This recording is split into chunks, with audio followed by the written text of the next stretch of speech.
welcome po sa aking vlog. Ayan, so for today's beauty vlog, ayan, so syempre hindi tayo mag-unboxing today kasi na-unbox ko na siya last Sunday kasi sobrang excited ni Kurt Tapi, hindi na siya makapaghintay na ma-vlog ng maayos. Ayan, so but anyways, I'm going to do my best para mabigyan kayo ng magandang vlog today. Char!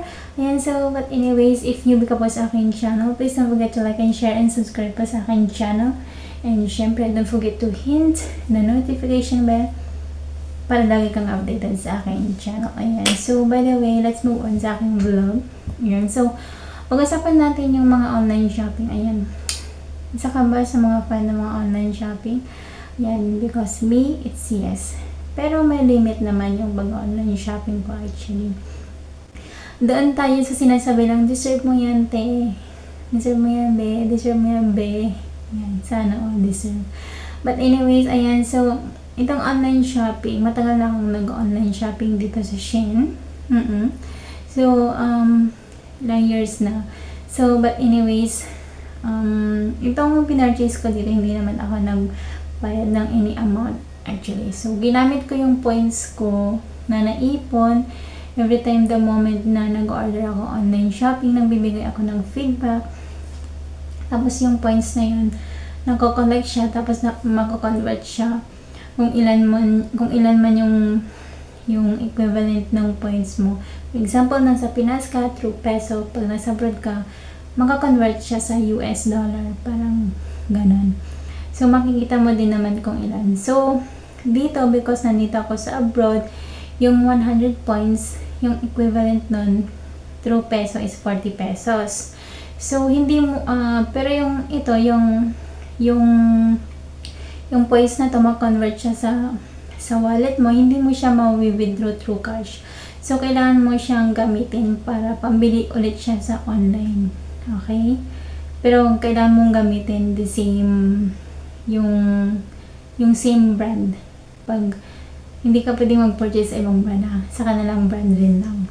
So, yun, but worth it din yung pag-order mo ng online kung ginagamit mo yung points. Diba? Simple lang naman yung gagawin mo din. Mag-take ka lang ng photo, ng 3 photo na suot mo or na-receive mo, yung ganun. Tapos magbigay ka lang ng feedback kung maganda yung items, yung kung mga true size, mga ganun. Gaganon. So, ayan guys. So, tara na. I'm going to show you. Ayan. So, alis ko na siya sa plastic. So, this is the one. And actually, nakaka-girly talaga ito. Ang ganda niya guys. Sobra.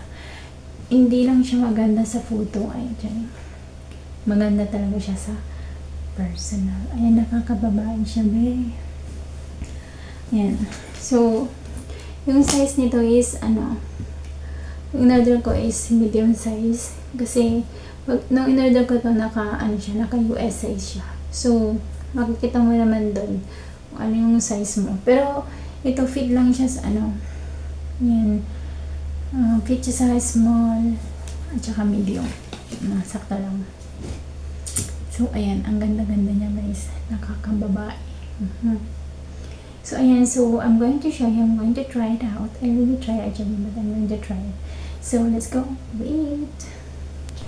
So, ito na po yan, guys. Nasuot ko na siya. So, hindi ko na siya ipapakita. Hindi na ako tatayo kasi nag-take na ako ng photos para mas madali sa akin. Ayan. So, recommended itong top na to. Ayan. So, if you want to buy also, you can ask my help. Or, pag marami na akong naipon na coins, yan, so iti-treat ko kayo para mag-purchase ng online din. So, nakadepende din kung gaano karami yung points ko. So, yun. So, this is the first photo. Ayan. So, yan. And, yun, nakakababae talaga siya. Sexy.